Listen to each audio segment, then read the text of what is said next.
Thank you so much, Nadine. I'm going to raise that up a little bit. I'm quite tall, and I am so thrilled to be here. I can't begin to describe how excited I am to finally be here and what a privilege it is to be here. We long value our partnership with Art d'Egypte. It means a lot to us. But for me also personally to be here is very exciting. I arrived in Cairo only an hour ago, and already I have given you my heart completely, the warmth of the welcome and the beauty of the city. So thank you so, so much.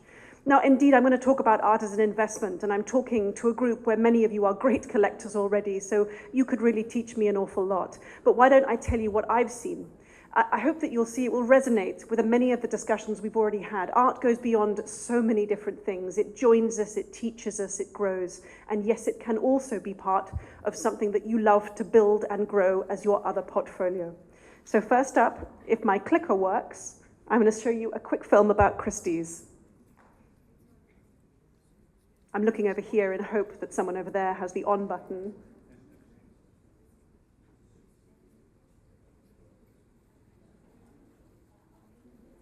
Ladies and gentlemen, welcome to Christie's.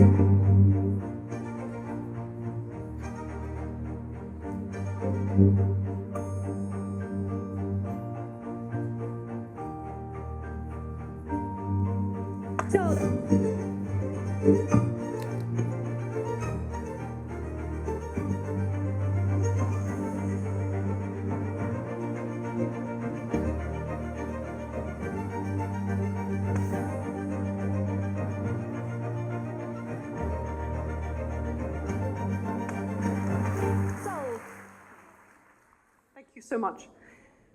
So yes, we're an auction house. We were founded precisely 260 years ago in the United Kingdom in London. I occasionally like to tell my American colleagues that that means we were founded before America even existed. That's how far we go back, and we've evolved over time.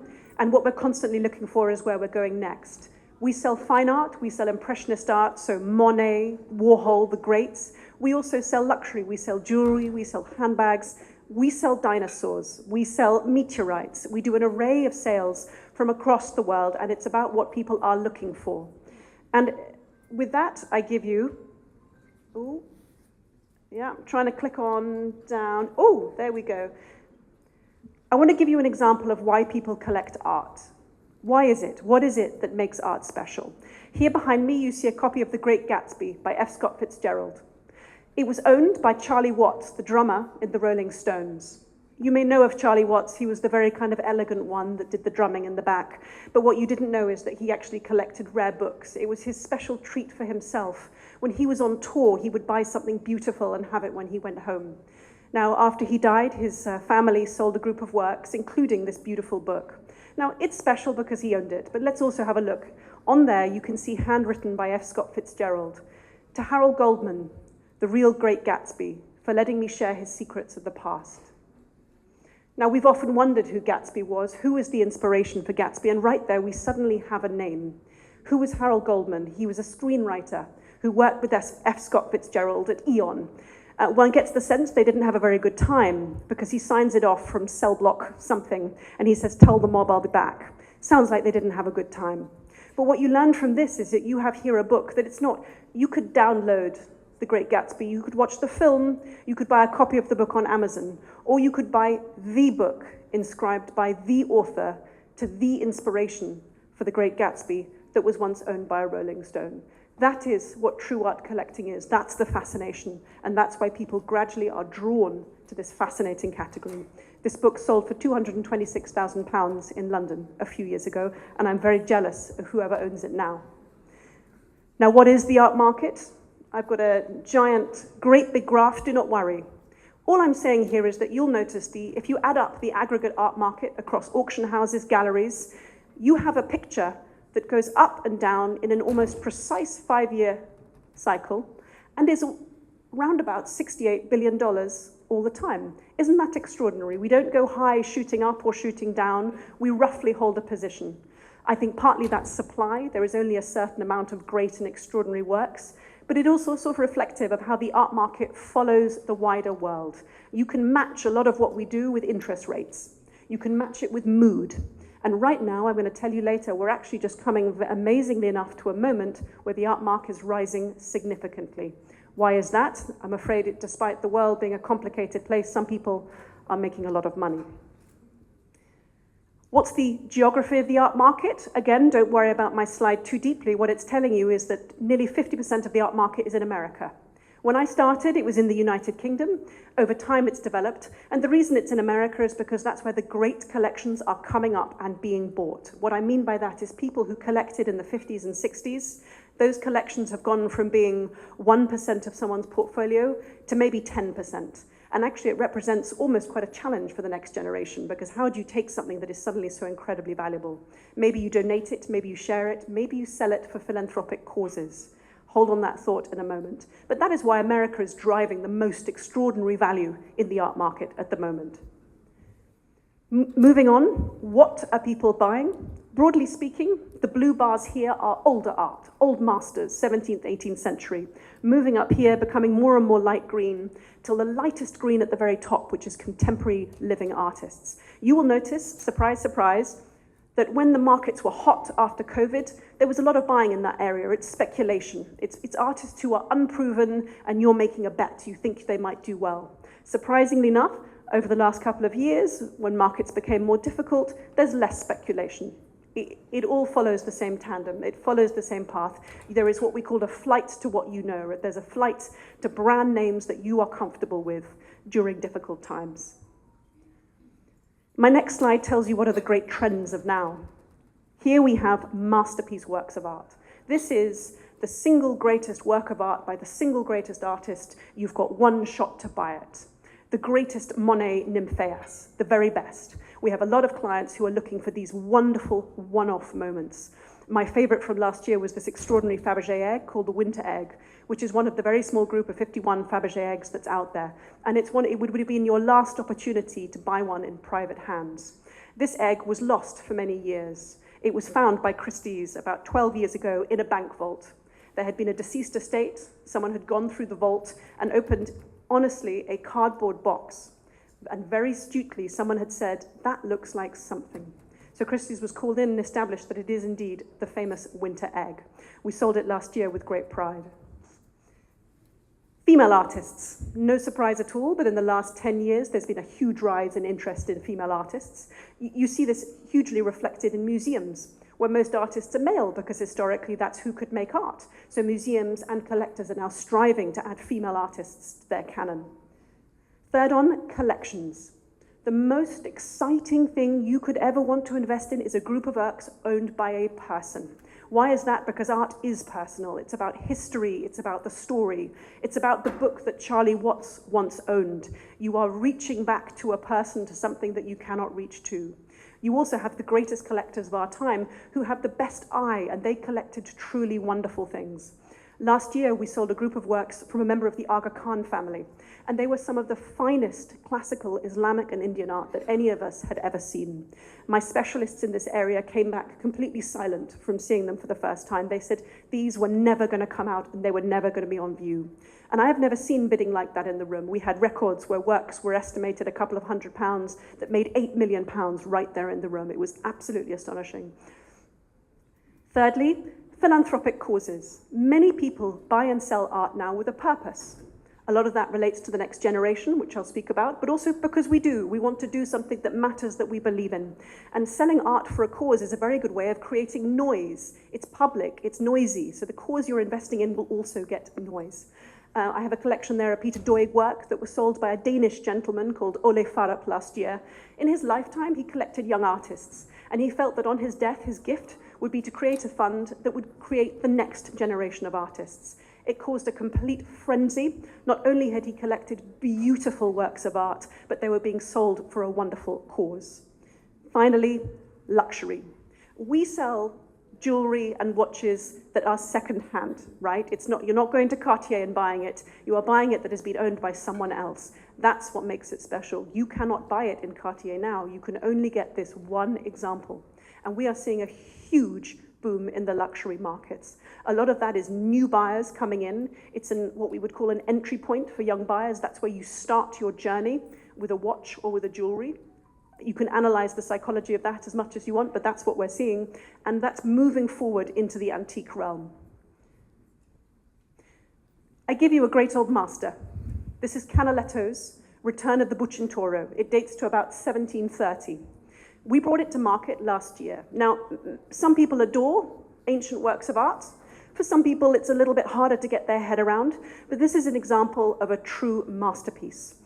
What Canaletto has depicted here is this moment. It's a feast day after Easter, and it's a great, extraordinary spectacle that used to happen every year in Venice. This was the first time he depicted it, and the quality is absolutely extraordinary. I can tell you that I couldn't stop looking at it every time I came past.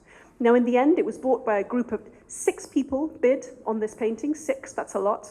And many of them were buyers of contemporary art. But this painting transcended what it was.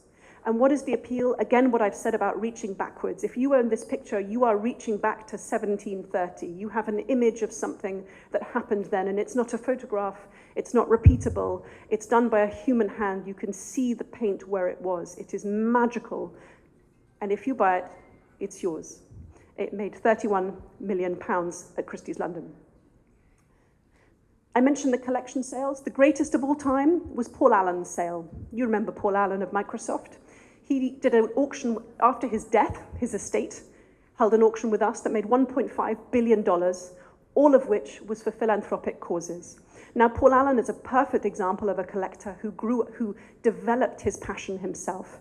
As he went through life, he was visiting London's Tate Gallery, and he saw a painting by Turner on the wall. And he had this moment of conception of, could I own that? Could one day I be someone that owns something by Turner?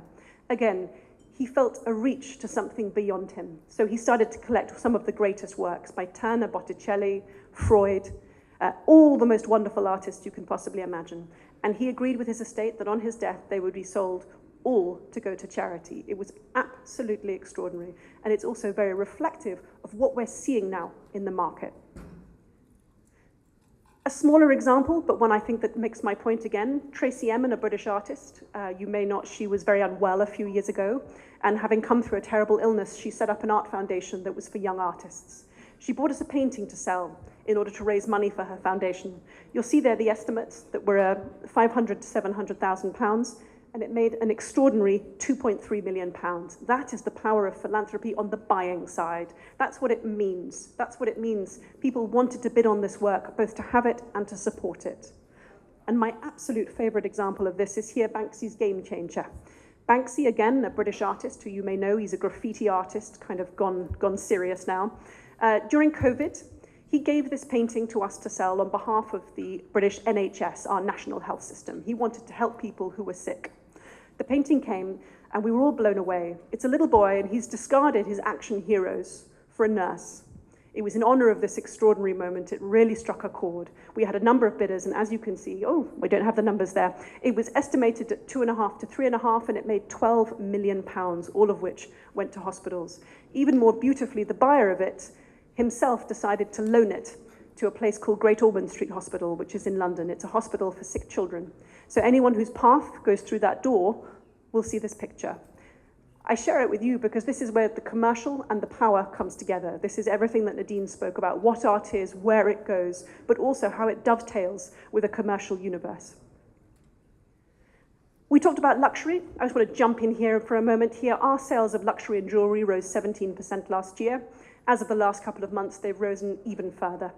An example of a very famous jewelry designer is Joel Rosenthal, who's a very mysterious jewelry designer based in Paris. You can't call him, you probably can't visit him, and he probably won't speak to you. He keeps things very quiet. But his works are one-off. They're one-off, beautiful pieces, and our clients want them very much. If you were to own the most extraordinary piece where art meets luxury, it's by Joel. We had a collection that came to market, and as you can see here, one of the estimates was 280,000 to 550, and it realized 2.3 million francs. That is the power of rarity.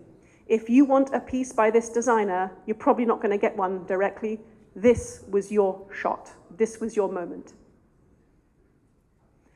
A little moment on the next generation. Very, very, very important. If you look at all of our sales, if you look at people who are coming in and bidding, about 38% of them are millennial or younger, which means kind of 44 or younger. Now that is astonishing. That is an astonishing amount of people, one group that are coming in. And millennials have very, very clear rules. First of all, digital. They both want to buy digital art, they want to interact digitally. They want to look at luxury, and then they want to look at everything. Back in the day, people would often collect one thing, and they would become passionate and knowledgeable about that one thing. This next generation, they want it all. They dance across categories. Crucially, they also want to know about you. They want to know your sustainability policy. They want to know where you stand on equity. They care very much about who you are as well as what you do. People. This may not resonate with many of you, but welcome to the land of digital art and non-fungible tokens. This was back in 2022, where a young artist called Beeple came to us with an idea that would we like to sell a piece of digital art. It was the first work of art to come to auction with something called an NFT, which is like a digital stamp, which means it's unique. This was a game changer, to go back to my friend Banksy, because suddenly it was unique. It's not just something that you can replicate, it's yours. We offered it, and instead of an estimate, we just said we don't know, because we had no idea. It made $69 million. And it completely transformed the market. Now, again, to my point about markets intertwining, this was the moment when Bitcoin and other currencies were also rising. You see a connection there. It's fascinating. Art finance, for many of this room, this is a huge change that's come in the last 5 to 10 years. Many of our clients want finance. They want liquidity. They want to be able to move money. Fractionalization has become an incredibly important part. So we recently set up an art finance business, which is absolutely booming. And again, much of this is the next generation. They want to know what they can do with what they have. I want to sell off this. I want to loan against that. But even also, we've had clients who've come to us to say that they want a really big loan. Why? It's because if they have a loan against their art collection, the art market doesn't know, or rather the wider market. So no one knows that they're about to make a big move because they've loaned against something that's private. So finance is becoming increasingly an incredibly important part of our business. Finally, I'm going to end here with, I said that the market was on the up, and it is absolutely astonishing. In the last couple of weeks, we've just had a complete stellar sale. In one night, we sold $1.1 billion worth of art in one night. That was over the course of about 3 or 4 hours. That is astonishing, and it's a record breaker. Other than Paul Allen, we've never seen that kind of scale. But I think more tellingly, some of the lower value works on offer that week also completely flew and had multiple bidders. That same week, we had a jewelry sale in Geneva, which doubled its estimates. We had a Chinese art sale in London, which doubled its estimates. So what you're seeing is buoyancy and excitement across all of the markets. It's most reflected here in the headlines, but I'm seeing it across everything we do. Now, go figure why that would be. We live in a complicated and difficult world with many reasons why one could not want to spend money on art, but I think perhaps people also want to lean in and do something special with what they have. Maybe we're sick of all of these difficult times. Go figure. I would love anyone's advice. Or maybe it's just that we've actually reached the end of that magical 5-year cycle, and so we're on the up. But it's a very exciting time for the art business. So I leave you here. This is Christie's headquarters in London, where I flew from today. A couple of years ago, I invited a young artist to decorate it. She covered the walls, the floors, the windows with Tutti Frutti. I got in quite some trouble from my boss initially, but he forgave me eventually. And what I wanted to say was that this is Christie's looking back and looking forward. We've been in that building for 255 of our 260 years, and we were saying that we are always looking to the next generation. We're looking to grow and develop, and that's what those windows are a symbol of. So I thank you again for your attention. It's super nice to have met you all. Please ask me any questions you have. Once again, it's a privilege to be here with you tonight.